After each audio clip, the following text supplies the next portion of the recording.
welcome to What the Hex, your source for Warhammer Underworlds and under 30 abilities played in the first 2 power steps. I'm your host, Brian, and today we have a video bat rep using our recording and streaming from our Q2 Madtown Throwdown, and we have with us our 2 participants and competitors.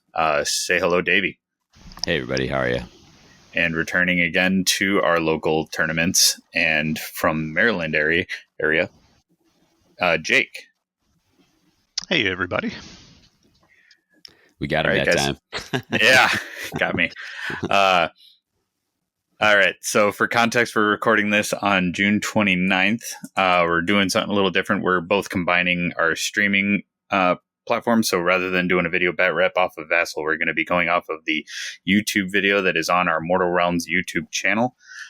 This is just a live recording from our Q2 tournament, and we have plucked out what we think is an interesting match for people listening and for people who want to watch along with our YouTube video. This will also be available as a video podcast with the recording. So we're trying new things. Probably going to stumble in a few areas with either managing all the different tabs that we have open or, give grace to the editor. So, appreciate you working with us. We're trying new stuff. Guys, this is a game that you guys played at our round 3 of the Madtown Throwdown Q2. In the live stream, we got the stream set up for round 2 forward, and we played 4 rounds total. Round 3 here was a banger between you two. Excited to relive it, or are you dreading seeing all your mistakes? Well, I've actually watched it once or twice already. We immediately after this, Emmett and his sister and I all took a trip to Chicago and crashed out in the hotel. And I, as an experiment, I figured out how to Google cast it. So Emmett was really excited to watch his game, and then kind of moved on to watch some of this too. So this is a stressful game, and I think I got like flashback stress as a result. So we'll see. That rears its head again. I watched it over breakfast the following day, and I'm like, oh man, look at that idiot playing those orcs. Yeah, it's great. It's great. Can't wait to relive all my trauma. Well, for those watching right now, we have it paused right at the beginning of the match. Skylar was doing the live stream. This is game 2 of their round. So there are scores on the board from the previous match, and we're getting into setup. So as we go through the preamble, that is what you're seeing, and things will be reset on the live stream camera recording. Jake was playing the Orcs, Morgoths, Krushas. Jake, what was your pairing with that? I was doing something very creative. Blazing Assault, Reckless Fury. Yeah, just straight barf for the Morgoths Crushers. Love the acronym, and it often induces vomiting from the opponent as they're getting bludgeoned to death. So, and Davy, you were bringing the Dread Pageant. Love it. Yeah. And what was your pairing? And I was bringing Cataclysm, Countdown to Cataclysm, and Rack and Ruin. And interesting thing is, as you know, I'd been messing around with these guys in League a little bit, and having quite a bit of fun with them. And then when you returned, it wasn't that you were retiring Grandfather's Gardeners, but like okay, like you came back from Canada, and I was like, oh, I could actually do some gardeners a little bit here. You and I had both kind of started them up at the same time, but at the time our local was like all gardeners all the time. It was like half the people were bringing them. Mm-hmm. So I had backed off them, and I was like, I really did enjoy them. I'm going to come back to them. But for one, it was like not what I had as many reps with, and for 2, Jake, I had mentioned I was really enjoying him, and Jake had dropped. He was like, "Oh man, I was gonna kind of dark horse some Dread Pageant." And I was like, "Man, how crappy would it be to like knock Jake off of Dread Pageant and then not bring him myself?" So I was like, I should just go with what I have. So I did consider another pairing. I considered Emberstone Sentinels with Rack and Ruin. I like Rack and Ruin for the ping stuff that they have, and Hadzu with his grapple bow can really help with some of the positioning scores. But I, with the recent change, the update with token placement, I was like, I don't know how easily I can get supremacy here. So I'm going to go back to the one that I'm real comfortable with. In either case, what's nice about pairing with Rack and Ruin is that you don't have to think hard about which restricted card to take. Rack and Ruin has nothing restricted. It is a relief deck in that sense. Yeah. So another benefit to taking it. Yeah. I jumped ahead a little bit. I do want to circle back. I just wanted to give some context to what people were seeing on the screen. So thank you for bearing with me on that. But we do have a community shout out that I wanted to make sure we mentioned if anybody else has another. But Jake, you have the Goonhammer Open coming up, don't you? Yes, I do. It's actually a week from today. It's on July 6th. It'll be in Baltimore, Maryland. We've got a World Championship ticket on the line and a couple other miscellaneous prizes. Okay, right. So probably a little late in terms of recording. People will be hearing this. I don't know when this is going out. If you listen to this the minute it comes out, hurry, drive very quickly. Jump in the car because it sounds like the 6th is a Sunday. Am I making that It is up? A Sunday, yeah. Yeah, so This drops on a Saturday. There's still time. Folks. Go make it happen. But again, just really cool that we have the community and all these events popping off over the summer. Busy summer for people to travel to events and try and get their tickets to go to Worlds. And wanted to shout that out. I think we've been shouting it out, but last one. I appreciate it. Thank you. Any other community shout outs before we get back to what I had jumped ahead to? Just that there was we are a fair amount of the way into the first year of the second edition of Underworlds, and Critical Focus channel did a review just to give kind of like a perspective. I think you mentioned that you found it pretty good, Brian. Yeah. I thought it was quite a level-headed, and whenever a new edition drops, there's going to be hot takes and like some emotions for firing up. But I like the reviews that come later after a lot of digestion of feelings and whatnot. And I do think that there's a lot of good takes that I also agree with. Sure. So I thought the video was very fair. And I like a lot of his takes, and I sympathize with them. Yeah. So check that out. Critical Focus has been doing a great job of doing bat reps as well. And so we've shouted him out a couple times now, and now you get to see his takes after playing all those games. Sure. All right. So, in our event, the Madtown Throwdown World Qualifier, we're in round 3 here in this video. So what have you guys faced in your rounds 1 and 2? For context, we had 12 participants and we had 12 unique warbands showing up, which is great to see. And let's start with Davy, first off, going into this, Davy worked a 48-hour shift prior to, so he was very much handicapped in a sense. And I think you said that just kind of like made you a little more like relaxed in going into it. Yeah, it for some background, like I work a job that's sort of like we're at the station, but if people are not calling 911, we can sleep. So it wasn't like I worked 48 hours without a single wink of sleep. It was a fairly busy 48, but I don't want to kind of give a false representation of what was going on there. But I was you got at least 3 winks of sleep. Yeah, exactly. I was pretty tired, and so going into the day, I was like, I really just want to try and play without like missing, big crucial windows that like kind of mess the game up. I wasn't perfect on that. I think there's even a moment in this game where I realized I was staring at a card that had just scored and that sort of thing. But and I definitely was referring to fighters by the wrong names. I think I got to play Samsky in the first round, and there was one point where I think we were calling every squig stalag squig for some reason. Yeah, and that's the flying stalag squig, and that's the short waddling stalag squig. But yeah, that's how it's coming to this. I'm sorry. Did you ask me what I'd seen so far this weekend? Yeah. So you said your first game was against Samsky, and Samsky was bringing Mollog. Mollog also with Barf. Also with Barf. It's a really strong pairing for the aggro plays. And then what was your game 2?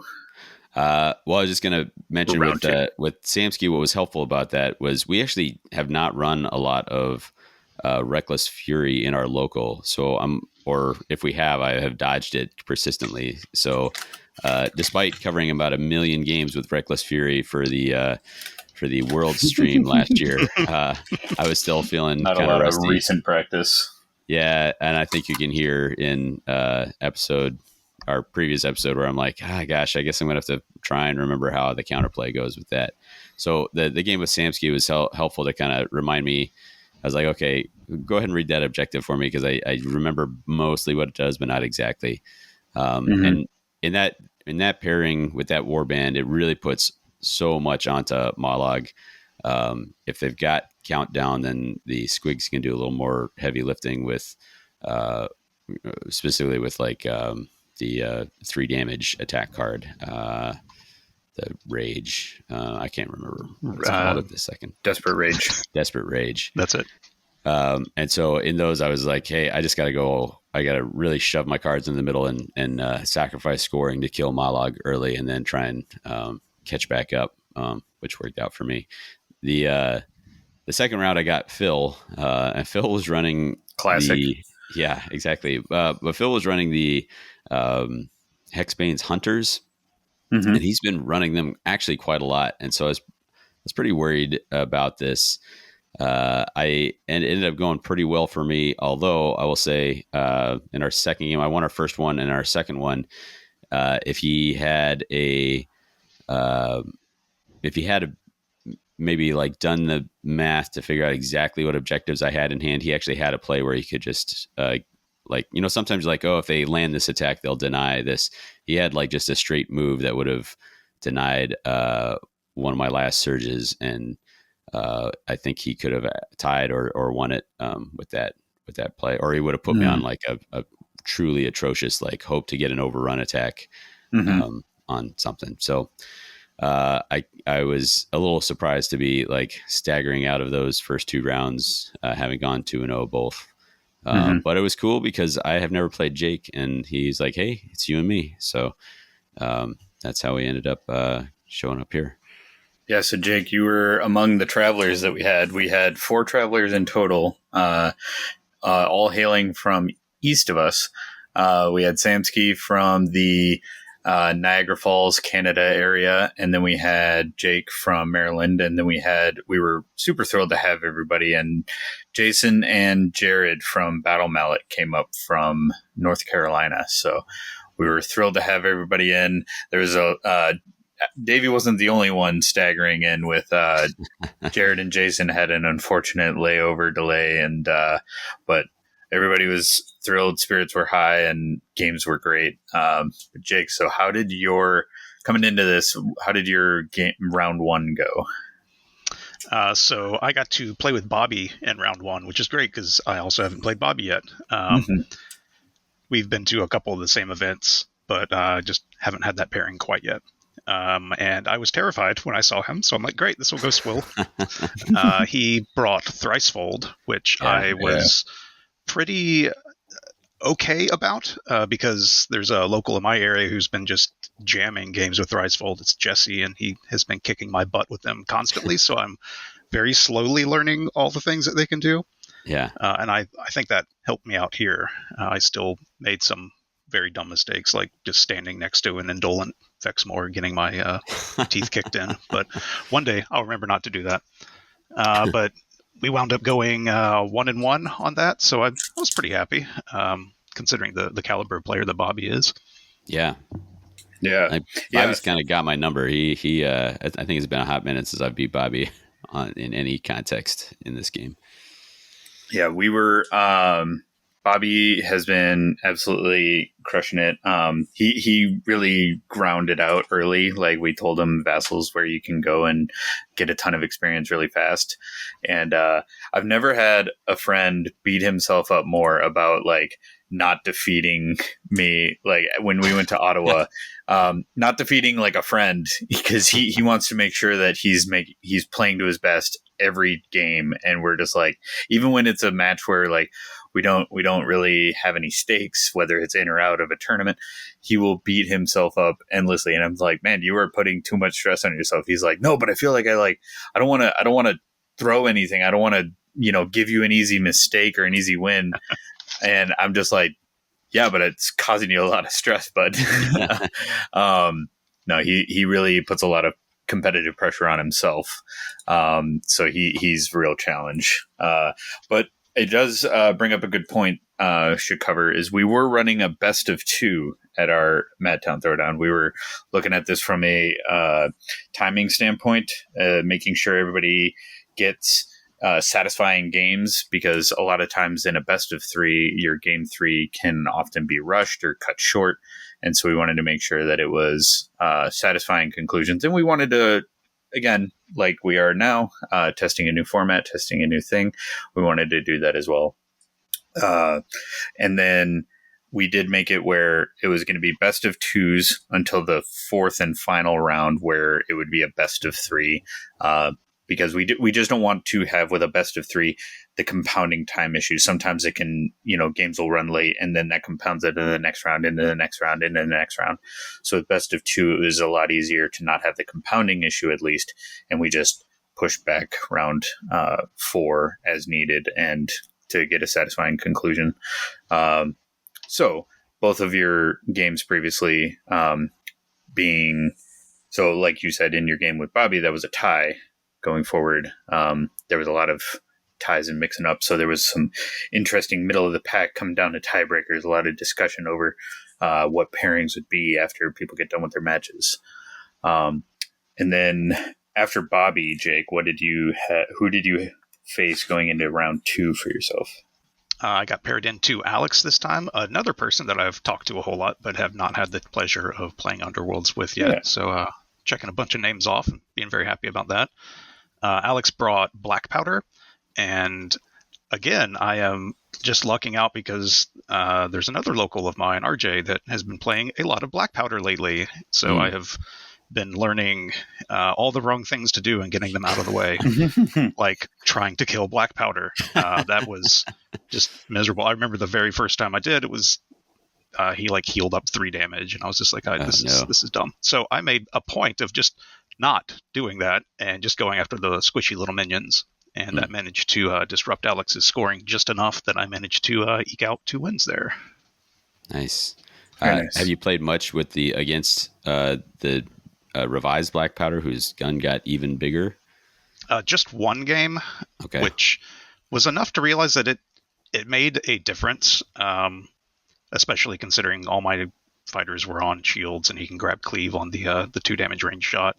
Yeah. But it does also boost Black Powder up into 2-tap range of all the 5 health guys. He can whack with his sword and then boost up the 2 damage shot and kill them. Mm-hmm. So that definitely makes the time to kill a lot quicker. So I tried to avoid that. I mean, there's only so much you can do because he's got crazy range on that gun. So I just tried not to stand next to Black Powder too much. That was about it. He's scary. He is. 8 health is such a hill to climb. It is a lot, and it feels like always that first damage you do, you're like, okay, I got started, and then healing potion comes out, like, oh my god, what? I guess I didn't do anything in round 1. Awesome. Yeah, it just also lined up well that the minions are one-shottable with the orcs, so it just seemed to be the safer play, and that's the route I took. Yeah. All right, so those bring us to round 3, where you two will be facing off against each other. And then I brought a question on the deck here. Yeah. So Jake, you, unlike me, had to make a decision about what restricted card to take in your pairing. Did you waffle at all, or did you go? I mean, coming into this second game, I think at this point I knew you had illusory fighter, but was there ever a consideration to have blade? What is it, blade catcher? Yep. Yeah. So I did actually waffle on that for a while, and my initial decision to take Barf, I just love the name, was because I was expecting to be a tired player at the event, like I guess everyone else. I had a nice little 14-hour drive, and I just assumed I would be wrecked and not functional. But it turned out the drive wasn't that bad, and I did bake in a day of recovery, so I was doing all right. Yeah. But I did wind up taking Illusory Fighter over Blade Catcher, mostly just for the extra movement. It's very, very helpful to be able to reposition the fighters. Like, I mean, Illusory Fighter is obviously a very strong card. That's why it is restricted. But also there's the tiny niche scoring of being able to move my fighters around with charge tokens to score stuff like Arena Mortis, get them into the correct territory with a charge token. That didn't actually come up all day, but it was an intended inclusion for that reason. I will say from this side of the board, I find that the scarier. Like if you've got Blade Catcher, I'm like, that's super annoying. It's hard to work around. But Illusory Fighter has like so many applications, like saving one of your guys who's in danger or boosting up a charge range. That is for me against it. It feels, because it's so much harder to predict, it feels like the much scarier one for me. Mm-hmm. And that's another strength of the Barf pairing, is that there's like, you have a 20 card power deck, but I feel like I really only have 15 cards or something in there. I just happen to have 2 copies of some of them. There's just so much overlap between like, I don't know, Wings of War and Headlong Charge. Sure. Illusory Fighter can work as, one of those, or as like a sidestep or something. So just having a lot of redundancy in the deck was a goal of like reducing brain fatigue and making it a little bit easier to play. Sure. Definitely. I've been loving redundancy in my deck, so I respect that. Go ahead. No, go. Had you played this specific matchup before? No, this is actually the first time I've played Dread Pageant in version 2 of Underworlds, so fun. Learning on the fly. I had not played this specific matchup, but I had at Adepticon, I'd had a great match with into Krushas, I should say, which helped me learn it. When you're using Thunderix, it feels real bad. You're like, oh, I'm going to inspire you so fast. So coming in, I was like, I don't love that my initial attack profiles are all pretty low accuracy, low damage. And so, that was, I was thinking along the lines of like, let me see how much damage I can put out with pings to reduce the number of attacks I can do, really try to delay the inspire, that sort of thing. I mean, it worked. Well, it worked, especially, it was funny, in the first game, in my head, I was like, oh yeah, I came up with a plan. I executed the plan. It went really well. And then when I was rewatching, I'm like, well, by executed the plan, I mean, Jake just missed a lot. I was like, I really remember that being as like better played by me than it actually was. Cause I'm watching like, oh yeah, he just kept missing. And, you just have that, skew when you're playing where you're like, yes, this all makes sense. This is how it was supposed to go. Not like, and on that one, I got to, put us on the deeper deployment and all that sort of thing. So I got to set up a lot of things in my favor. Yeah, that first game was, so like I mentioned, my first time into Dread Pageant. I was familiar with them. I've been tinkering with them a little bit, but I definitely underestimated Vasilak. I guess I was coming off of the Black Powder game, and I'm like, oh, that's the big scary guy. Let's just go after all the support pieces. That was a terrible idea because this guy just becomes like an orc murderer. So yeah, definitely that was like my top concern going into this game is I have to kill Vasilak before he inspires. Yeah. So Davey, it's often I've done that as well, where you don't swing on the orcs unless you're making like significant amounts of damage on them, but that also would in order to hinder their inspire, but that also hinders your inspire. It makes it less. It does and it doesn't. I have access to a lot of different. So I have both of the Cataclysm pings. I have fault lines, which is a weird ping that you don't see a ton in Dread Pageant, or in Rack and Ruin. That you damage an undamaged fighter of the enemy, and then they can damage any one of your fighters. So, like it's a good way to get yourself killed if you're not real careful with the timing. And then I have both the choose your fate ploys. That would be damned if you do, and ominous rumblings, which can generate a ping and can often like generate a pretty bad like, hey, I can either push you out of range of your charge or deal a damage which will advance my inspire. So my idea is like, let me really look hard for those cards, try and get that damage out, and accelerate my inspire while not contributing to his. Gotcha. So just doing those pings rather than the attacks and just waiting until the right time to strike. Cool. Yeah. All right. Are we ready to get into game 2? Well, game 1, I suppose, we have the score that's been on the screen. Was that the final score, 11-17? Let me review my notes. I think it was 18 for you. That's what I have written down. All right. 11-18, correct. So, any adjustments on the fly or immediately right here when setting up, Jake, from you? Any thoughts going into game 2 like that? So I got the board for this game, and I know while I was up there, I had this discussion with you guys. I don't know what the heck I'm doing with boards. I feel like we're a year into this edition of the game. I should really have a better grasp on this at some point. So I'm going to make that a priority. But for now, I have found myself leaning on the board that I chose here, the one that has the 2 blocked hexes, just because it has the most asymmetrical starting hexes. In particular, that one very far forward one, like right next to the blocked hex that's almost in the center of the board. Like it's adjacent to the center hex of the board. So that's like a really nice one. When I'm playing aggro, I like to stage a fighter there because they can cover just about everything on the board. And if even with like a movement of 3 and 1 ranged attack, they can reach, I think I looked at this before, 5 of the 7 starting hexes. If you have like any kind of push or a range 2 melee attack or something, you can threaten the whole board from there. So I like to control that and use that as my central starting spot. The rest of the starting hexes kind of suck. They're further back and more spread out, so I'm less inclined to like those. Whatever. Were you looking to try and pin in Vasilak wherever he was going to wind up deploying?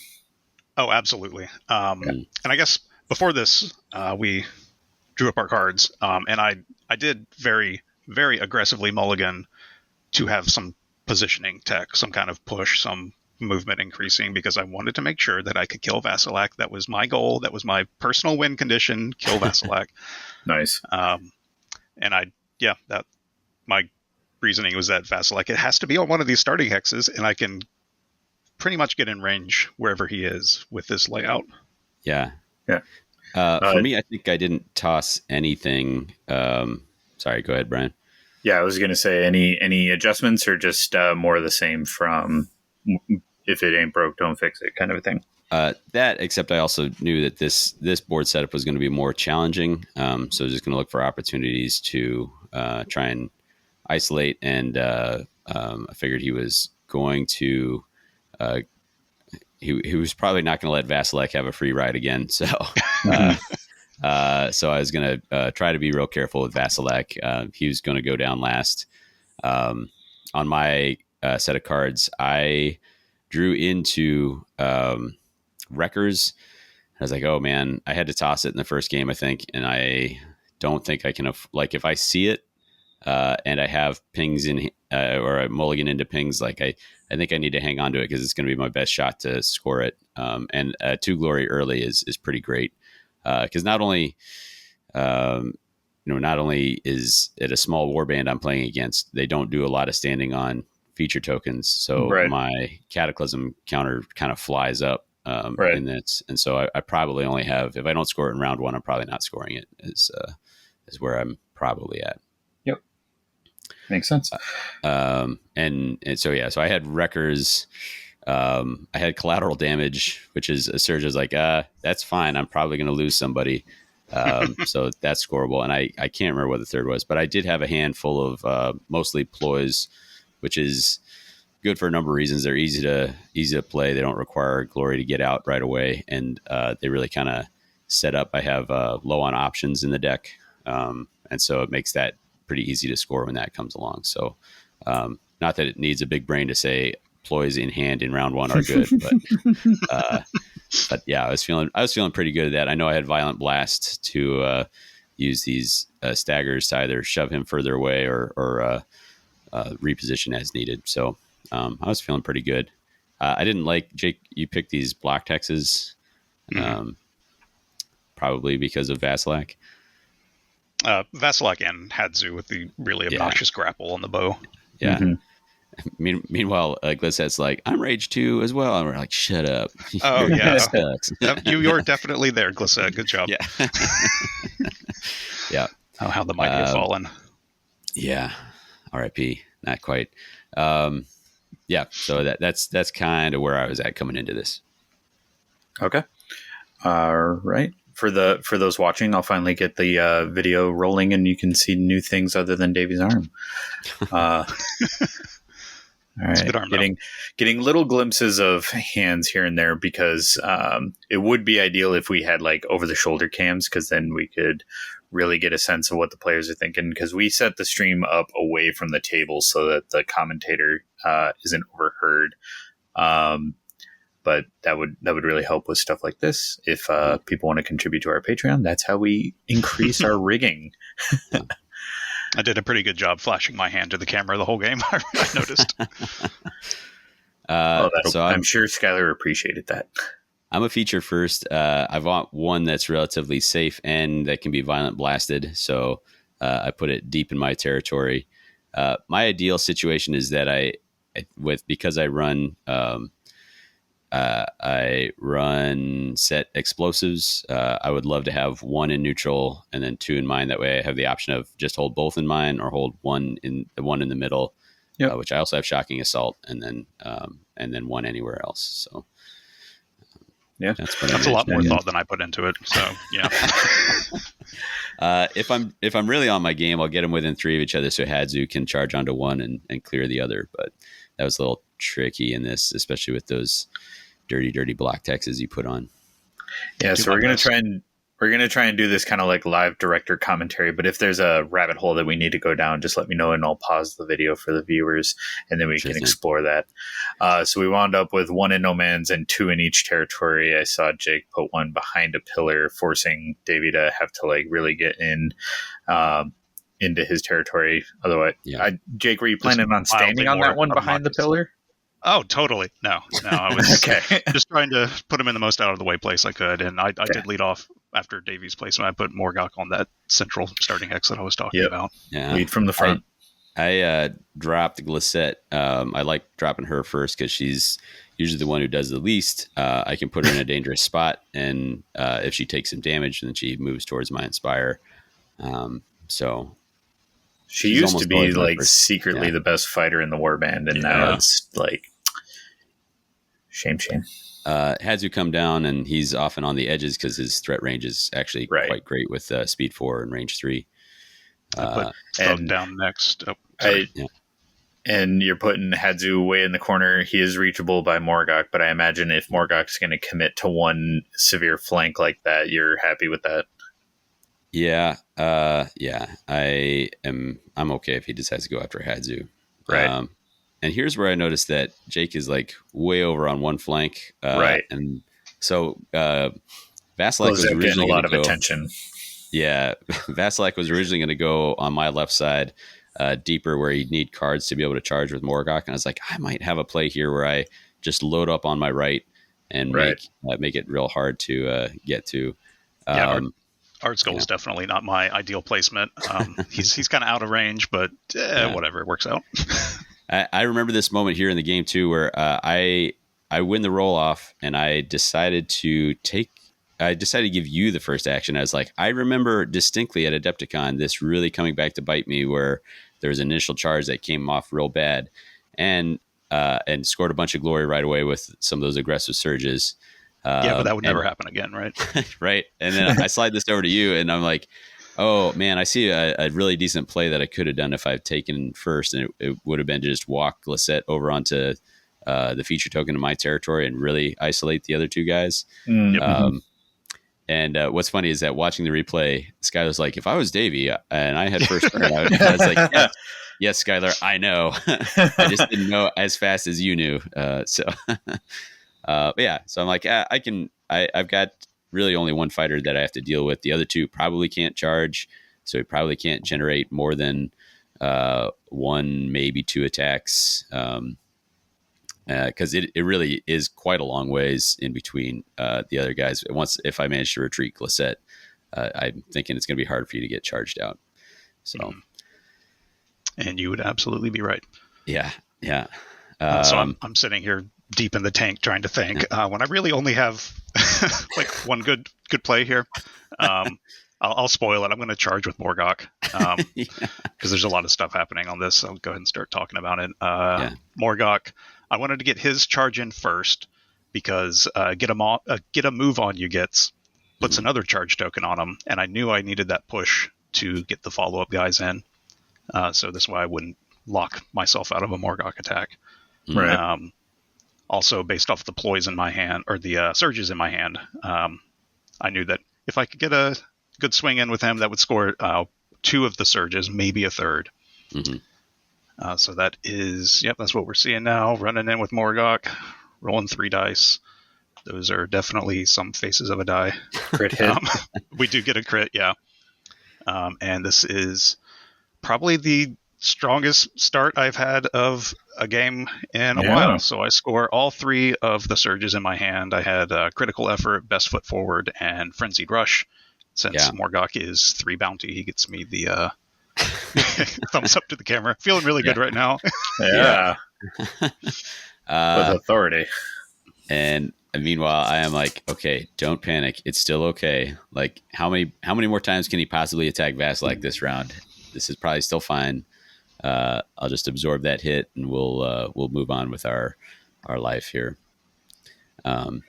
And getting driven back into the Stagger Hex for hopefully fishing some more charges out. No sweating at all with Vasilek here, already wounded, half health. Well, definitely, absolutely, but I still am like, the other guys are isolated. And look how far away they are. Yeah, they're so far away. And I don't remember what you put on. I think it was not Brawler, the adjacent or flanked. Yeah. Okay. Hidden Aid. Yeah. Yes, I got there. And I'm like, okay, I don't Hidden Aid. That's fine. Whatever. I've got bigger things to worry about than how I push through damage right now. So I think I probably pass. I know that I'm sitting on not Strip the Realm, Sunder the Realm, and I'm trying to figure out like what the best situation. Like, hey, if I knock Morgok back into one away from neutral, then I can get some damage. And those other guys, of course, are just going to come walking, and they're going to have to walk within that danger zone. So I can probably engineer a pretty big splash. And so for that reason, I'm willing to risk a Glissette charge or 2 swords. And I might as well make it worth 2 damage, which actually goes through, which is pretty sweet. So we've traded 2 damage on each other's bosses. You're pretty close to an Inspire on him, but I don't mind this opening, and I've got intentions to just keep on hammering on him. I've knocked you next to Vasilek, who has nothing to worry about, and now can make 2 damage attacks into into your boss, and while you are charged and unable to do anything. Except, so here I'm putting headlong charge onto Thug to get that extra 2 range. And here I do a lot of panicked math and figure out that I can. I did Swift as Desire, so I burn one of my War Scroll abilities to step back out of range. And then I follow up with get a move on your gets to burn a War Scroll ability to get back in range. Back in range, I hate that. I use Violent Blast, which is going to affect Morgok and Slake Slash and Vasilak. And that's very annoying. Yeah. I kind of am wondering if there was a better way to do this. I think if I had slid Slake Slash over, I might have been able to find a better blocking, make it harder for Thug to get there. But I'm still like, hey, I'm definitely out of range. No way that this could be a problem at this point. So I was going to say a lot of bold assumptions from Davy about being out of range with a barf build. Yeah. I do kind of wish I used Shut It Pipsqueak on the Violent Blast just to stop all the shuffling around. Sat on it a little bit too long. But then I play Illusory Fighter to move Thug even more forward. And now I'm looking at him like, well, this is the end of the road for escaping. I do not have anything left in the tank to get, because now you're so close with that I can't do it. But I'm like, hey, I do have 2 enemy fighters I could splash with Sunder the Realm. And this is when I roll for Shut It Pipsqueak. Yeah. And manage to counterspell it because that's an orc ability. Yeah. So I just imagine he's shouting over the command of Vasilak. Yeah. Or just shouts down the earthquake that's happening. It's not right now. I'm busy. Yeah. Yeah. And I think I burn another War Scroll ability to go on guard here. Yeah. It's Drown in Pain. Not a great use of it, but I'm like, I need anything I can get. Yeah. And then I just charge Thug in on my activation with his incredibly reliable sword attack. Yeah. You do have a reroll on this, Brian. Can you getting see 1 that? crit? Yep. Yeah. And I come back with a shield. Yep. So 3 dice with the reroll. Didn't quite make it through. And trapped is not a thing in this edition. Yeah. And in a theme that you may now recognize from the entirety of this round so far, I'm like, well, now I'm definitely safe. That's not entirely true. I think I recognize here, I'm like, normally I would try to continue to pile damage onto Morgok, but I think what I need to do, like if he has like head case, then all of a sudden he can get everybody charged out. I need to try to get Vasilak to safety. And so I think what I'm my most accurate option here is going to be a Hadzu shot and use his grapple to pull Thug away so that he's not in contact with anybody. I can even put him in the stagger so that I can do some work there. I think I do quite a bit of thinking, but I think that's eventually where I land for this option. Unfortunately, Hadzu has been talked to rudely too many times by Black. So, been disrespected. 3 swords flanked, and I do not make it happen here. Yep. So, now I'm like, well, if he's got the card, he's got to prove it. Show me. Well, fortunately, I do manage to show a card, but it's not the same one. Yeah. At some point, we finish looking at our cards and start playing them. I think it's your power.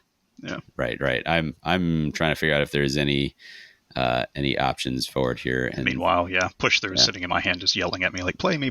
So push through onto Thug, deals the damage to him, but lets him activate as if he doesn't have a charge token next round, as he's conveniently standing next to Vasilak. Yeah, definitely save Davy. Oh yeah. It's 3 swords with a reroll into 1 on guard.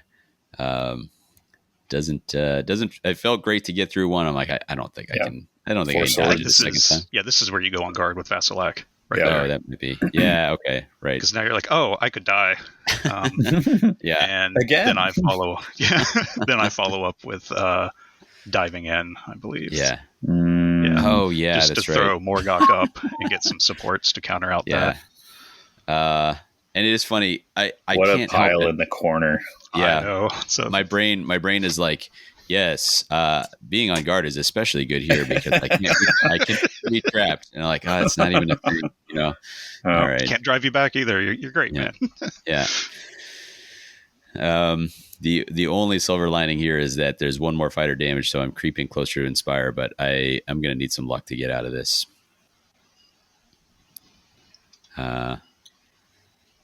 You can tell when I'm a little nervous about the attack because I'm like, you know what I need to do is grab the dice. I'm like, I need to adjust my activation counters here. That would be the best thing. Strike them up.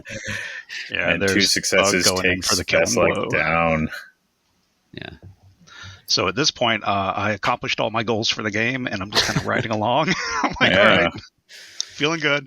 Don't care how it goes now. It is 6-0 at this point. Woof. Woof, yeah. Indeed. Vasilak being the predominant bounty holder in the warband. I love that bit of narrative told through that in his vainglorious. But here I did finally. This might have been the only game in the entire tournament that I actually used fault lines, but it's pretty clutch here. I damage Jake's remaining fighter Ardskull, and all my other fighters are undamaged. So this was a really annoying choice for me. I agonized on it for a little while. I wanted Hadzu because that was the better of the fighters that I was going after, but there weren't any good choices. This was a good play on your part and made me sad. And what it did do is now there are 4 damaged fighters out of 6 left alive. So whatever I do in this action, I will inspire. I think I'm trying to look. I think I also cruel pangs a damage onto Thug here. Yeah, right. So I'm going to pile damage on these guys who are over here. I sneak a hit through on Morgok with Slake Slash, I believe. So Morgok is vulnerable, I want to say. I think so. That sounds because he took 2 from Glissette and then 2 from Slake Slash. I've got 1 action left, and Slake Slash is now inspired, so it'll be 4 swords with flanked if all the positions still hold here. So for the viewers, the wound counters that Jake's using have a single and a 2 side, so he'll flip them over. So it looks like there's only 2 tokens on there, but the tokens read as 2. Yeah, that's terrible on stream. I didn't think about that. Oh, no, that's fine. And then my last activation is just a sad move for Ardskull because I've burned everything in my hand. So he's just all right, slowly walking up. But I do like the spot he's in because he can charge to any of the treasure tokens. Literally in the center. Range 1 attack. Yeah. And meanwhile, for me, I'm like, well, I really sure isolated those guys. There's one guy who didn't get to swing. He's still got 3 swings out of this. But I'm going for the kill shot here, and I have one of my best cards that for me all weekend was Vicious Intent. Crit. Yeah. So I managed to get some vengeance and knock down the leader. We did kind of chat over the fact that I ended up dropping collateral damage a little out of sequence, but Jake was kind enough to let it go. Scoring it with Vasilak dying is not the approved way to score that card. It's not ideal, but you'll take it. Yeah. Both leaders down. Yeah, and unfortunately, I think that's a much bigger deal for me than for Jake. Yeah. I managed to get the 1 War Scroll ability dependent on my leader out of the way. Right. Yeah. The one thing that Shut It Pipsqueak did for me was it did prevent Morgok from having a chance to inspire because I think it was he had to burn his WA counters. He did, yeah. Yeah, so that left him on 1 shield for Slake Slash's assassination attempt, where it took 3 hits to do it, but we got there. Yeah. So here I'm getting Red Aftermath and Fields of Blood. Yeah. And I'm also pitching Arena Mortis because I'm pretty sure, either in this game or the game before, you literally made plays going, well, if I do this, you'll score Arena Mortis. I'm like, yep, I would. Yeah. Thanks. So I just figured you were going to play around it the whole time. I also realized that by throwing it away, you'll know you don't have to play around it. So whatever. Yeah. It is a weird. We talk about that a lot with Strip the Realm. As soon as you toss it, then they're like, okay, now I've got much more freedom of positioning. But it also feels real bad to be staring at it the whole time and waiting to score it. On my turn, I get Wreckers scored, which is great. The bad side of having so many ploys was that I don't have enough time to wait around for Loaded for Bear, so I tossed that. Right. The other reason I ditched Arena Mortis is because I blew like all of my movement tricks and my illusory fighter and my leader's push that can push 2 in the second round. So it was going to be a lot harder to score, even if Davy, for some reason, did not manage to make me miserable. Yeah. Hashtag worth it. And I know so with that out of the way, I'm like, okay, I really like the one I have to be aggressive about making sure I don't mess up is Unrelenting Massacre. And Jake's got some tech in his deck that you got Catch Blade or Catch Weapon.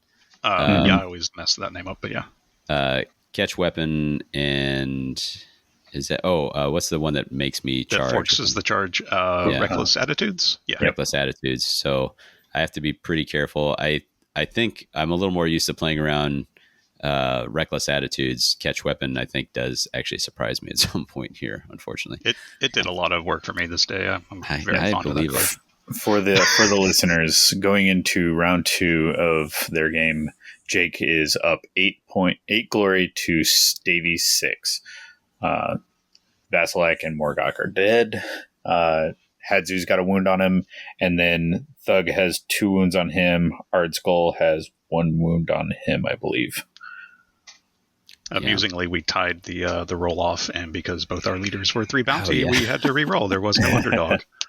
Yeah, I've actually encountered that way more often now. Yeah. I decided to take it, and I go with Hadzu. I don't know that this was a great choice, but I'm carrying Shocking Assault, and so I'm trying to get something going here. Looks like 1 success for Davy and none, so Ardskull gets driven back. So just try and make it so Ardskull's got a charge. I don't love this play on my part because it's just 1 damage. It gives one of my guys a charge, which really limits what I can do further going forward. So I don't know. I mean, if it makes you feel any better, we're about to go into a turn that is probably my least favorite of this matchup, where I'm also like, why did I do this? Davey just trying to make that Shocking Assault surge play. You got to get that down and hope that he doesn't see it and just take Hadzu out. But then you also have backups with both Slake Slash and Glazette to re-attempt later then. Yeah. I get Driven by Pain down. It has to go on Slake Slash because he's on the art. So that's it's mandatory. It is known. Yeah. I put something onto Ardskull. I don't actually remember what it was. It's probably about charging or attacking.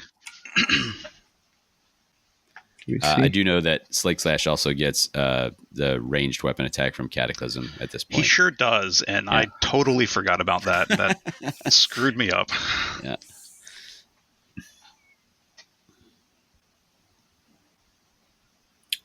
So here I am. Was it Duelist on Ardskull? Maybe. trying to read. It's definitely a card. Sorry. Yeah.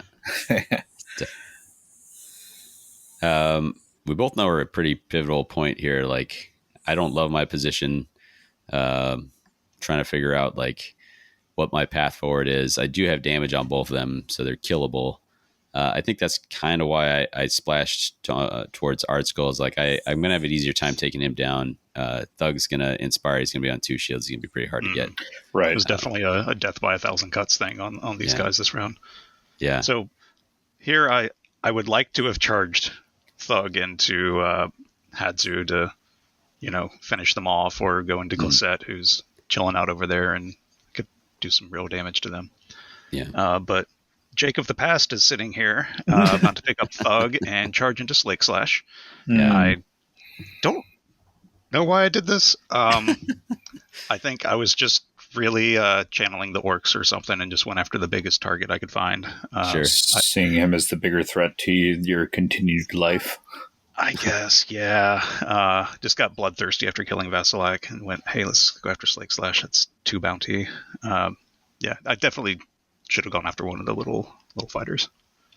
But I didn't, so we're going to roll with this.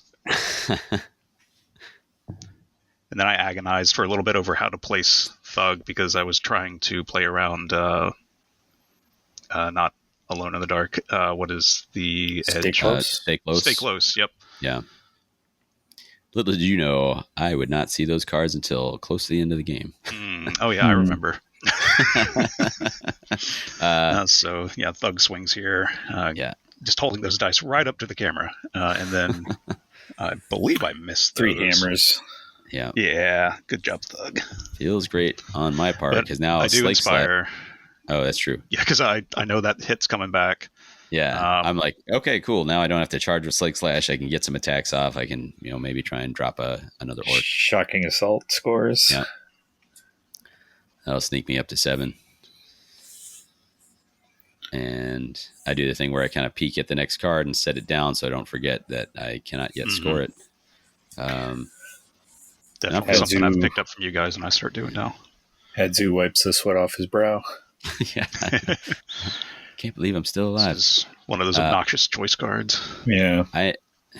Ominous Rumblings. And this is almost an ideal time. I really did not have a great time with Ominous Rumbling coming into this tournament. Like it just felt like it was almost always a stagger. But I was surprised how often I managed to get damage through, or where the stagger was just like really significant. Like here, it's a super big deal. It's really good. Yeah, I wound up choosing the stagger and not liking it. It's yet another choice where I don't want to make any of them. And then here's my big brain play coming up. Oh, after you score. Low on options. Yes. Yeah. I'm like, I need to get away from Slake Slash because he's only got range 1. Yeah. So yeah, in a second, I'm gonna sidestep Thug away. This here, I sorry. think, is me total collapsing. I'm just going to keep piling the damage on. I might have missed Got it. And it does go off, which means you're on 2 health, so you are killable. So in your defense, a sidestep here actually moves you out of kill range. If you stand next to me, then I can just pincer you. Or at least standing attack kill range. Yeah. Yeah. Because for some reason, Slake Slash can't reach as far as Gore Hole can. Well, and then also in this particular environment, charging is ill-advised if I don't have to. So, go for it. It's good. It's the worst thing. This is another example of why I wasn't a huge fan of that Hadzu charge. Is it really limits me here now? I'm like, man, normally I'd be willing to go in after that. I've got 4 swords. You're staggered. This would be a kill. But I cannot afford to go down to just 1 uncharged fighter until I feel good about what the power cards are for Jake. So instead, Slake Slash throws a rock. I'm not entirely clear what this ranged attack is in Improvised Cataclysm. attack? No, it's not improvised attack. I mean, the upgrade itself, like sometimes you're like, oh, this is obviously a bow, or this is I'm like, I don't know what this is supposed to be. So. But it turns out I double crit defense, so it doesn't matter. Here's a WA counter. Once again, my dice saving me from my bad decisions. I don't love it because if this gets through, and this is an attack that is like 2 hammers, crit cleave, which is if I can find that crit, then it's pretty handy for sneaking damage through. If I'd gotten you vulnerable, because I think I'm now out of pings. Thug has taken a couple of them already. So I don't, all the damage is just what I have on the cards. I might have improvised attack somewhere still in the deck yet. That might be the last pseudo ping available. So here I do a charge with Art Skull into Hadzu, doing what Thug should have done the turn before. Roll those dice. Yeah, if this is the first game, then Hadzu would double crit you on this defense. He was crazy tough in the first game. Not so much in this one. Double crit into 1 crit. Yep. Yep. That gets me, I believe, perfect strike here. Yeah. This is not the first time today of me rolling all crits to get perfect strike. It's like, okay, sure. That totally is mathematically likely. So now I'm down to 2, and now I am in the situation where I got 1 person left I've nobody who has charged, which is good, and then I kind of forget what my plan is. Davy's- I throw out reckless attitude to make Davy Yep. charge. Right. Yeah, it's like, oh man, Davy's unrelenting concern for unrelenting massacre. yeah, And I did want to do this before he got any move tokens out, just to force Right. a charge in. yeah, I was using this mostly to block out activations in other games, but I really wanted Davy to charge, and I knew if I didn't force him to, he wouldn't. yeah. Oh yeah. So here I got a tough decision to make because like Slake Slash could try and charge in and kill Thug, but I am sitting on set explosives, so I'd rather get that going. I see the opportunity like, hey, if I drive back Art Skull, then I can be back in the world of I'm not in range of anything. Let's go for that. So that's what I do. And I get a pretty good roll here and get damage through. I'm like, perfect. I'm going to do a couple things. I'm going to drive you onto this feature token, not because it's a feature token, but because it's in neutral. So I'm going to split your territories to mess up scoring if I can. But not wanting to be driven back, I use... Am I going to? You do. Okay, I do takes a use second. Dead Ard. Yeah. Okay. Took me a second to think it through. So I do use Dead Ard to put a guard token onto Ard Skull so that he cannot be driven back. There he is. I was real proud of this, like attempting to counterplay thing. And I was like, oh man, that War Scroll ability was sitting right there waiting for it. So I now am at the mercy of Art Skull choosing who has range to Slake Slash and can just bump me off if he chooses to, if he can manage to land the hit. I'm also desperately hoping to somehow turn up the Utter Conviction as my Cataclysm counter continues to climb. I think I'm on my last action about to go here. Or no, it's going into you, Jake, right? It's going into me, yeah. Yep. I'm going to attack Slake Slash with Ard Skull. I think I used Determined Effort here. Just make a little bit more chance there. Mm-hmm. Or it might be I'm still Twisted. thinking of... Yeah. Was that Twisted Knife? I don't remember. I'm not sure. Here.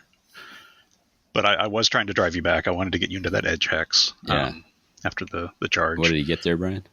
He got a Branching Fate, but there was a crit as well as, I assume, a hit from a hammer. Okay. I don't think I get to drive you back here. Well, you choose not Well, to, the and I damage, don't know. It's because you got driven by pain on. So Right. That's what it was. Yeah. And I decided not to drive you back because I didn't want to heal you, kind of forgetting that doesn't really matter if you're scoring. right. It turns out glory is important. Yeah. And here I just take a move away with Glissette. Curses. Yeah. And this is where that 2 treasures in my territory, 1 in neutral, gives me the option to score set explosives in a different way. Did you have that in hand or? I do. Yeah, I've got it in hand. Nice. And Twist a Knife for another hit Oh, this on is Twist a Slake Knife. Slash. Here's Yeah. just a knife. Trying to pour more damage into Slake Slash. Getting 1 hit and I definitely 1 success. started seeing red and got bloodlusted. Forgot to focus on scoring, and I was just like, I got to hit you. That's one reason I picked the aggro pairing, because I just can't help myself. So at least I can maybe not punish myself. And I think that's Get Stuck In. Yeah, so a tied attack, but no drive back, because again, he doesn't want to heal the damage he just did on him in the last activation. Stupid Jake. Yeah, and here I actually had set explosives, and I also score Spread Havoc for 2. Spread Havoc. Yeah. So I've got a big end phase here for That's 4. pretty nice. Yeah, feeling pretty good. Because coming into this round, I'm like, okay, coming to the next round, I have a route to kill some of those guys. Slake Slash has taken 1 hit, but he's not killable right out of the gate. Now I can start stacking stuff. So he gets great fortitude. Often late in the game, I can stack so much onto one guy they're really hard to take down. They'll get a Desperate Defense and all that sort of thing. So, do you pitch Perfect Cut here? Or? Yeah, I thought about it for a while and tossed Perfect Cut. It was just there's a 2 shield guy. I'm not going to get very many attacks. It's going to tempt me into charging when I shouldn't charge. So I'm like, I'd rather keep digging and try and find my Alone in the Dark and stay close. Yep. And that was bloody momentum and keep chopping on my side, leaving me with one whole objective in my hand and deck. Right. Even I can figure out what that is. Yeah. So it was fun. Over here. Even I, like, at some point I had to be like, hey, I'm going to look through your discards, but like, we can just talk about it, right? Like, you only have one card. It is. I do remember that. Unrelenting Massacre. Like, I'm not being crazy, right? Like, they're, and we're like, yeah, okay. I was like, all right. Yeah, I think you're like, can I look through your discard and see if Unrelenting Massacre is in there? I'm like, it's not. But here, I picked it up. You're like, okay, that's good. Yeah. So going into round 3, Jake wins a roll off with a crit, and the score displayed is 14-12. It feels real tight. I'm like, okay, right. The way that he gets Unrelenting Massacre is if he somehow like managed to kill both my guys and charges with both, in which case I'm losing anyway. So I just have to play this super duper tight and make sure that I am paying attention to tiebreakers, because I think those are going to be real important. Mm-hmm. There may or may not be a way to score both Alone in the Dark and stay close. I don't know how much Jake is paying attention to it at this point. And, it's late in the second game, deep into the day. So with only 4 fighters on the board, those feel pretty scoreable. And I still have some surges that I haven't seen. There's Bloody and Bruised. There is Too Close for Comfort. So those are gettable. So there's a lot to play for here. And I think, Jake, you won the roll-off? Yep, I won, and then I'm going to wind up going first.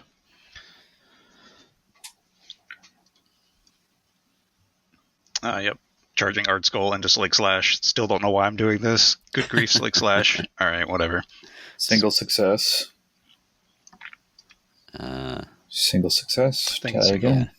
Yeah. That is enough for me to throw my wall counters off of Art Skull and inspire him to at least get the better attack profile. Art Skull gets kind of scary when he inspires. Yeah, he does. 3 damage base. You can throw Grievous on him. I think I have finally drawn into utter conviction here. So not that I wanted it. No, nobody playing Cataclysm wants it super early, but I think I'm going to be able to play it out. I don't know that I do. I probably wait until it's your turn just to be more of a heartbreaker. Cataclysm value being at the 3 mark right now. Yeah, just shy of the 4.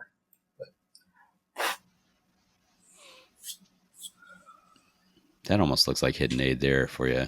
I don't know the art quite well enough, but it does. Yeah. We may never know what Morgok died with.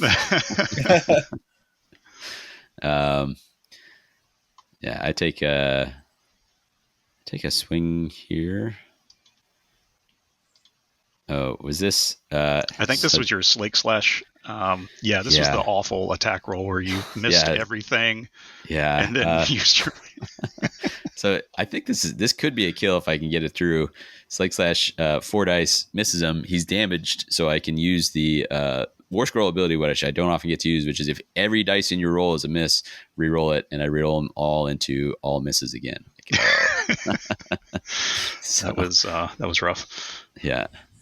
I think the exact same thing had happened in the previous game, but I think it had been Hadzu was doing it. I think I had all misses, reroll all misses. That Hadzu attack was not nearly as pivotal as this one. Here's me improvised attacking. Like, okay, let's just get this dude away from me. It's a 3 dice Cataclysm. To do the drive back. Yep. Yeah. I do get a wall counter off of that one at least. So yeah, and I think I even asked you, to spend them on anymore. Exactly. But. I was like, hey, do walk counters even matter anymore? You're like, no, they do not. And here's you break my heart here with the catch weapon. And now I'm like, oh man, I am.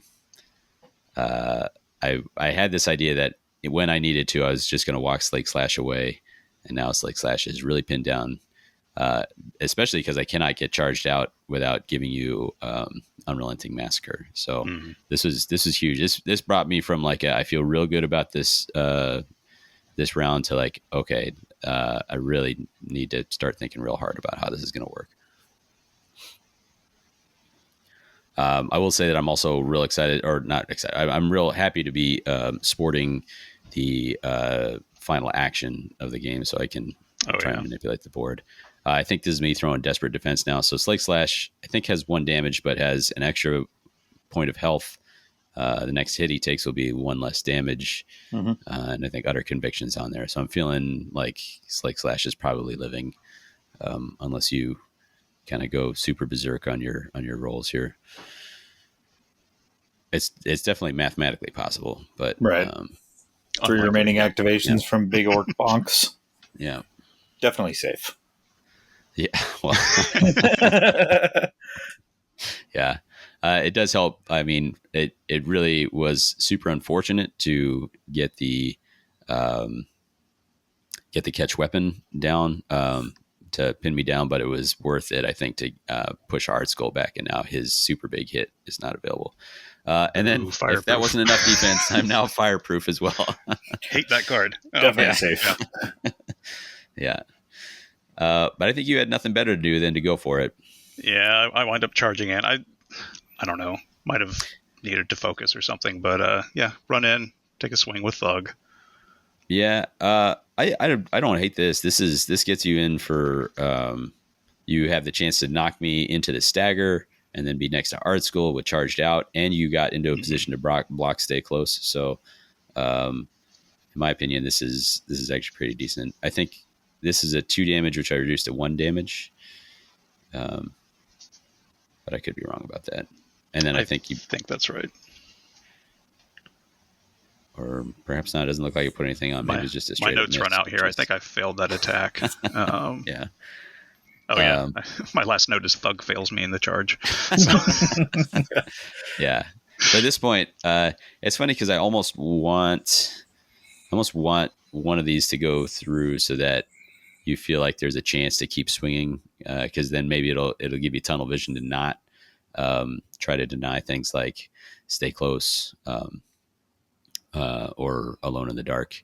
I am trying to figure out how I can best move Glissette. I want to move her in to have the option to possibly make a standing attack if I need to, for because I have Bloody and Bruised, which could score if I can figure out a way to get damage through, or and also get her in so that if I need to, I could like maybe draw into, I think, Too Close for Comfort, but also trying to not mess up my Stay Close or Alone in the Dark. So there's all these different things like, oh man, like, and how do I do this in a way that doesn't just get her ganked by Art Skull if she wanders too close to him, because he's got plenty of damage to hand out. So I'm considering a lot of different placements here. I do have, I'm fairly certain I've got in hand, what's the cautious step, the end around push. Wary tread. I've got some wary tread. Yeah. But we're packed in so tight together that even that feels like it's going to be, I have to be super careful to leave that available. So, if you're watching the video, it's me in the tank for a long time right now. Because if Jake can figure out a way to deny both alone and stay close, then then it's curtains for me. But yeah, so I waffle a bit more. I may even, this is only my second action. I think I focus here. I'm looking for cards. I don't remember what cards I'm looking for, but I am throwing away the ensnare. So draw 2 more power cards. This might be where I draw into Wary Tread. I think I was definitely trying to figure out that for extra. So, yep. Jake and I are counting. Yeah, it's my weakness in this game. I'm not good at counting, so I have to use my fingers. Maybe you're asking what in the world is still on Slake Slash here. I know I did that at one point because he is Slake Slash. He has his own deck. Yeah. And then quite ID that. Yeah. Oh, as Lure of Battle, I think you're bringing me in so you have some extra supports. Mm-hmm. And I do kind of hate this because now I'm like, oh man, I have now Wary Tread does nothing. Yeah, I have no place to go that Wary Tread will help me. And I remember doing this for Alone in the Dark because I don't know. It's harder for you to move one away. That doesn't really. That's not how moving works. But Yeah, I feel like I had a reason. It wasn't a good one, but it was there. Well, it is pretty good because Wary Tread cannot end adjacent to another fighter. Right. So I had an out previously. Now I don't. Oh yeah, that was it. Right. Okay. And one thing I have a really hard time remembering is that I am not charged out, because I keep thinking like, well, I can make an attack with Slake Slash. I can't, because I'm not charged out and I can't afford to do that. So can't afford to charge with Glazette, otherwise you give up an unrelenting massacre. Yeah. So if viewers will notice the heartbeat pulse of the camera as Trey trying to focus. I thought that was just showing how intense this moment was. It goes off and on as dice get rolled. Sometimes it'll focus, sometimes it'll try to focus. Yeah. This does go through, but with all the stacked stuff, I think he maybe didn't have a crit, and so I just took the 1 damage, and it's not too big a deal. Here's where I'm coming up on my third, and I'm like, I think the play is I'll walk Lisette in, see what opportunities present. If I have to, I'll just walk her back out. I think I could walk to a spot where she is not in danger of getting herself ganked by accident. Maybe I think I was dream scenario where I do 1 damage on somebody, and then I have the option of maybe trying to kill them to finish them off. So it is a refreshing place to be in. I don't have to worry about cheap attacks on people, because they've already had all the WoW counters in the world. There's he's already wogged out. He can't WoW out anymore. So I'm coming in. I think I'm trying to set up too close for comfort here. If Jake chooses not to move, I can get it. A better play. Well, yeah, gosh, there were so many hard options to pick here. A better play might have been to have her go up and dare Ardskull to take a swing, but I don't know. That's a tough call. So Jake charge decision with charge decision with just a move. Yeah, and it's charged already. Yeah. So why not just keep wailing on Slake Slash? I think at this point I had lost all hope of killing Slake Slash because of his entire upgrade deck on him. But I don't. Yeah, this is definitely a point where, in hindsight, there's a lot of things I would have done differently, like move Ardskull over next to. Were you moving away in particular to deny too close for comfort or something like that? Nope. That would have been really cool if I was, but he was on his last action, so I think he physically didn't have enough damage to drop Slake Slash at this point. Got it. And I think we figured out he had to just choose between, do I deny? It was either stay close or Alone in the Dark. Or Alone in the Dark, and it looks like Alone in the Dark is already delayed. I'm sure he's expecting Wary Tread, which does come out here. Yeah, which if I just focused or so, I don't know, but whatever. Mistakes were made. It's good to see them in hindsight. Hey, look at that! Because they gave Wary Tread an out now. Yep. It's Davy scores Alone in the Dark, but not stay close. Yeah. Which, as far as we can tell, gets us to 14-14. Yeah, we thought it was a 14-14. Davy on a treasure token for the tiebreaker. It's like, oh man, that was close. Really good game. I think even after the recount, we somehow ended up on 16. It was like a difference of one. Yeah, we recounted once and got a different 16, score, because I have a bunch of lines out in my notebook here of the scores. But the real final score was 16 for Davy, 15 for me. Yeah. But it was I think you pause it there if you want, Brian. Yeah. It was awesome. After that first game was kind of one-sided, and then it was such a white hot start for you. I think was amazing, those huge amount of surges, and then my most memorable point in this game was, I think I was getting ready to take my second action. I think I'm like, is this really only my second action? Because I know. we had each port. I think I'd used by the end of that first round, most of our war scroll abilities were burned. I'd ripped through a whole bunch of ploys. You'd ripped through a bunch of cards, and almost all of that happened in the first 2 actions. Very consequential. I think it was absolutely the right play, the right risks, the right resources to spend to make that happen. because this game was, yeah. I did do a count up on it, and within the first 2 turns of the game, we used 6 power cards and 5 war scroll abilities. Amazing. Yeah, but again, you imagine this game if Fastlike is alive and inspired and just standing in that cluster, throwing 3 hammers, 3 damage, living his best life. Yeah, it would be over the moon. The pinatas came to me. But yeah, it was great. I really appreciated. I think Brian mentioned I kind of went into this day just like I'm just going to try and hold it together, and it just made everything feel much more relaxed. And I, having never played Jake, but having chatted a whole bunch, it was a pretty comfortable and fun game. I guess the other memorable moment was me saying, like, I know it's probably a mistake to give you this first action, because what always happens is like they just score a couple big surges and you're like, heh, heh. Not me, no. Yeah. Yeah. It was definitely a pleasure getting to finally play with you. We've been to so many events, considering how far apart we are. Yeah, right. And I just haven't had the chance yet. And this was awesome. Davey loves to travel to play against locals, so that takes half of his half of his itinerary and events. I was there for Nova. You have to get on my appointment book to make sure that you see if I can slot you in between the locals that I play. We'll have a chance for the revenge match here because, as I've mentioned before, Emma and I are making it out to Nova this year. We're excited for that. Oh, awesome. Yeah. Looking forward to that. Yeah.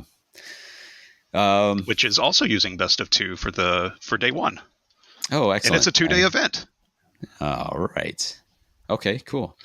Yeah, that'd be cool. I think best of 2 felt pretty good. Our family's been doing a ton of summer stuff, so I haven't actually gotten to talk all as much as I like with Emmett about it. But I think he liked the best of 2 pretty well as well. I definitely did. Yeah. Yeah, it felt good. Brian, what was your take as the kind of MC of the event with best of 2? How did that feel as far as pairings and that sort of thing? Was it weird? I know there were a fair amount of ties. So there was still like you were a front runner, having won your first 3 rounds, and then there was a middle of the pack at the top. There's a middle of the pack of like people who had won and then tied, and then there was more that had like tied and losses. So there was like 2. It kept things much more dynamic, I think.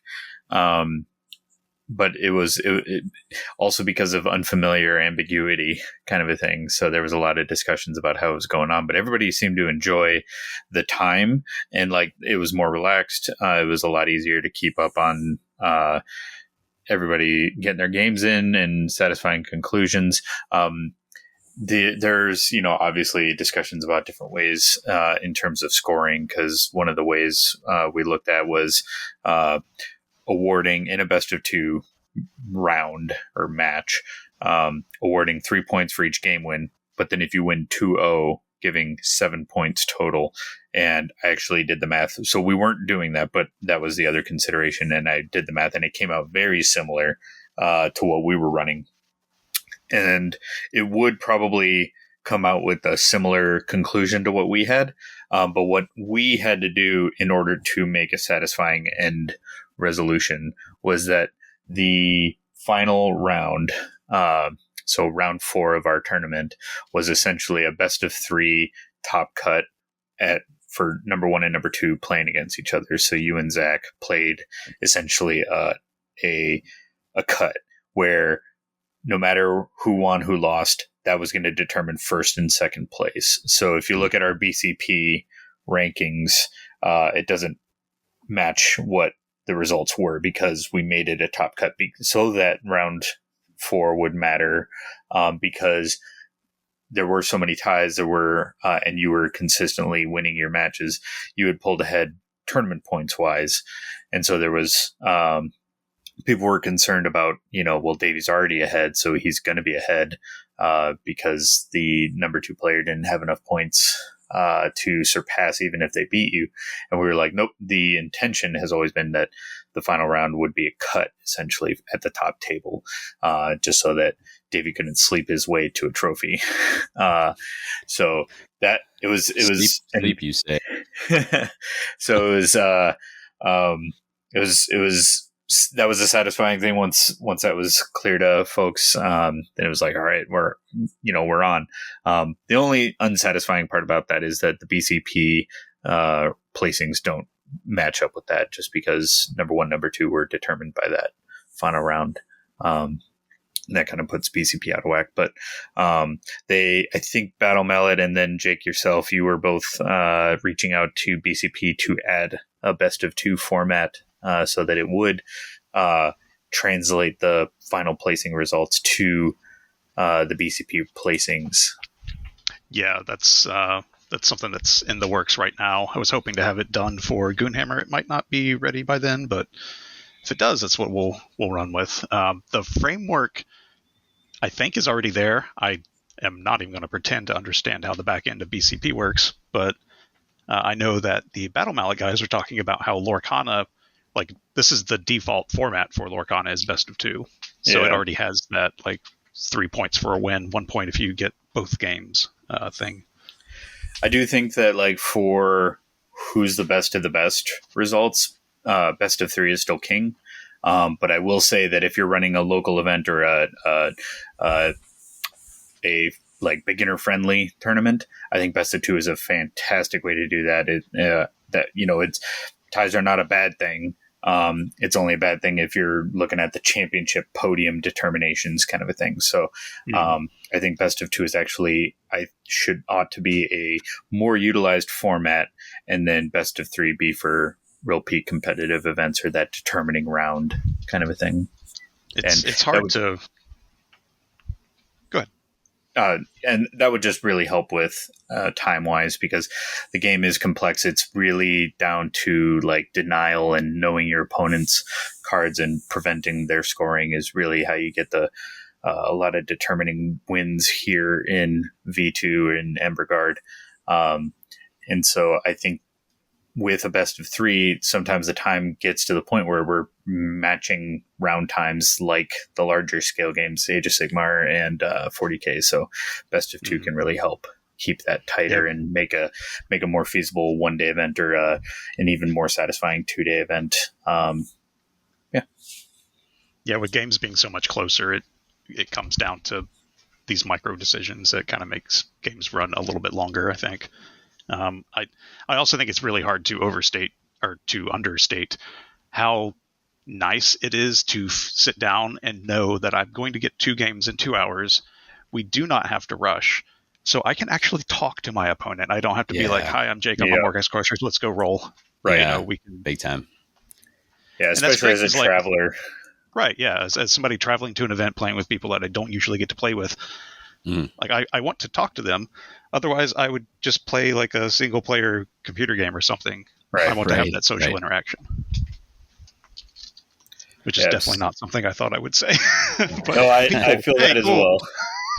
And it's funny because coming from like a 40K background, I can do that during your turn, but then you're like busy trying to get through your turn, and I'm just over there like relaxing because I get to chit chat. But then that doesn't feel fair to your opponent that you're like distracting them from when they're being strategic. But with Underworlds being so back and forth so rapidly, it's really hard to be casual and like actually get to know your opponent and interact. So I really like the best of 2 format for that reason. There's always pros and cons. There's no perfect system. So love to get people's input, like to hear if other people have done things differently at their event, or if they're interested in running their own event and hearing more intricately the nuts and the nitty gritty of how to actually run it and scenarios. Please reach out. Let us know. Also, let us know how this format struck you for the live director's commentary style of a streamed game or a recorded match.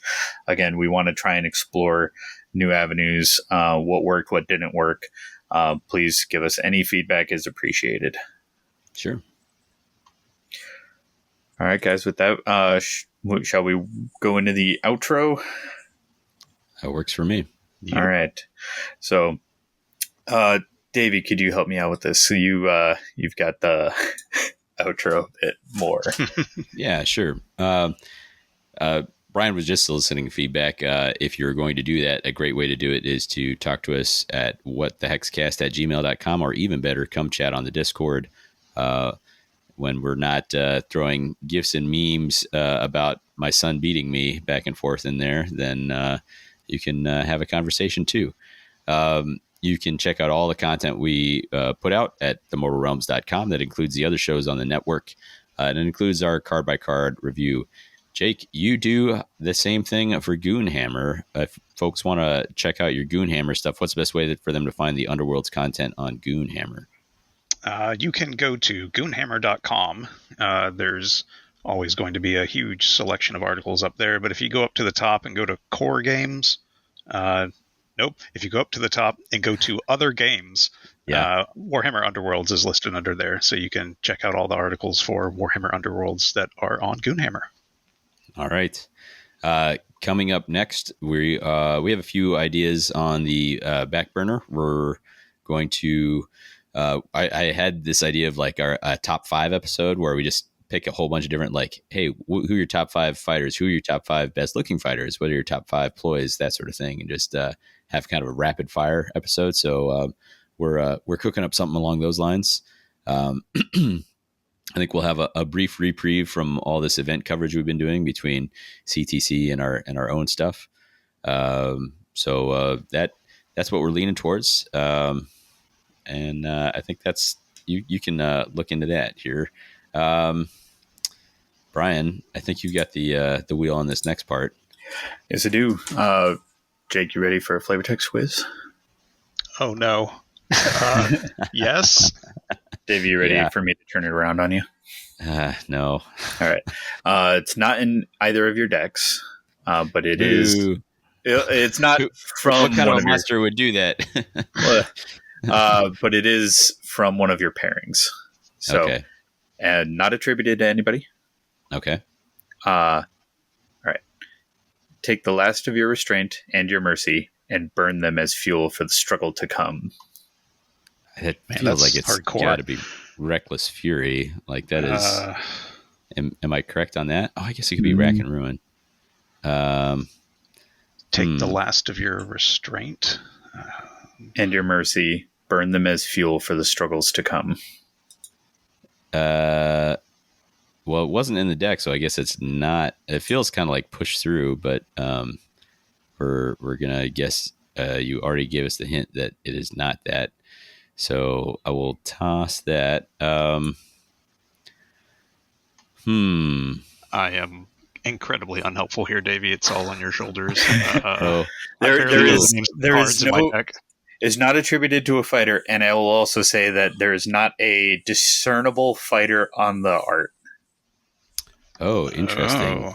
It's one of those furniture cards. Furniture cards. We've got like tables and chairs, sort and of like a pile of treasure. Can I get a hint of which deck? Is it? It is from your pairing, Cataclysm. Okay, so my first 2 guesses that it was definitely Reckless Fury or definitely Rack and Ruin were both definitely wrong. I mean, I'm going to guess maybe like if nobody is clearly pictured, there's that one that's got Turash's hand sticking up. No. So that's Total Collapse. No. All right. Set Explosives definitely has. Oh, I guess that maybe what Davey was feeling a bit that day, but Burnt Out. Yeah. There we go. Good one. It's got the little skeleton on it. That's right. That is way not a discernible fighter. That's true. Way harder to answer that than to ask it. Turnabout's fair play. Davey, you got a recommended listening for us, though. I do, and it could only be one thing. Is it the karaoke night? Yeah, it is. Yes. We went and got a group dinner afterwards, and something got messed up with the checks. So we had, I'm not joking, it might have been a half hour waiting for the checks to come out after we. It was hot in there too. Yeah, it was. But, we've been having a heat wave up here. I think everybody has, but we usually go to the Thirsty Goat afterwards so that the champion can enjoy a meal. And there was a karaoke night spontaneously. Didn't plan for that, and we were given some highs and some lows. But Davy, which one did you pick? Well, there was an acoustic version of Hey Ya, and I was worried about saying that I had heard this before because Brian already points the hipster finger at me so often. Yes. But it is Obadiah Parker covering Hey Ya in an acoustic version, and the person doing karaoke kind of killed it. Yeah. And I will also say this because I think a lot of people were like singing along with some of these songs. I think later there was Your Love by The Outfield. But I was sitting next to Samsky. I think kid's got some pipes, man. Yeah. Like he can kind of sing. I think we gotta smuggle him out to a karaoke situation at some point to let him really kind of rip. So we got to look at the Thirsty Goats event list next time and be like, we got to wrap this tournament up. We got karaoke. Finish your rounds. Drop your dice. But that's going to do it. Jake, thanks a ton for coming on and chatting. It was a great game. It was fun to recap with you. And I hope we get another one soon. Oh, me too. Thanks for having me on the podcast and at your event. And it's the games. It was great. I played with both of you over the weekend, and they were all fantastic games. Yeah, we were super thankful to anytime a traveler comes to visit. Great to see you again, and thanks to all the other travelers, Jared, Jason, Samsky, and all of our locals for coming to our events. So we hope you guys like this, and let us know your feedback. How about you? Yeah, so that'll be it for us. I've been your host, Brian. I've been Davy. And I'm Jake.